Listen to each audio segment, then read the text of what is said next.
بطری های استفاده نشده تو خونه رو دیگه دور ننداز. میتونی اونا رو به چیزای خیلی مفیدتری تبدیلش کنی. تو این ویدیو 3 ترفند برات گذاشتم تا بتونی ایده بگیری. یه بطری بردار، مطابق کلیپ علامت گذاری کن و با یه حووی داغ قسمت های علامت گذاری شده رو جدا کن و به همین راحتی 3 سوت یه گلدون با کمترین هزینه داریم.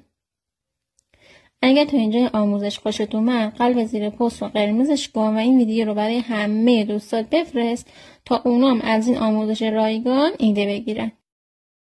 بریم برای ترفند بعدی. در ترفند دوم هم مطابق ترفند اول علامت گذاری میکنیم و با یه حووی جدا سازی میکنیم.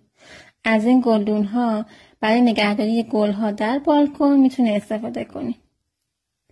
اگه از این مدل آموزش ها خوشت اومد و دوست داری مدل بیشتری برات بزنم تا بتونی ایده بگیری، کلمه بطری رو برام کامنت بزن.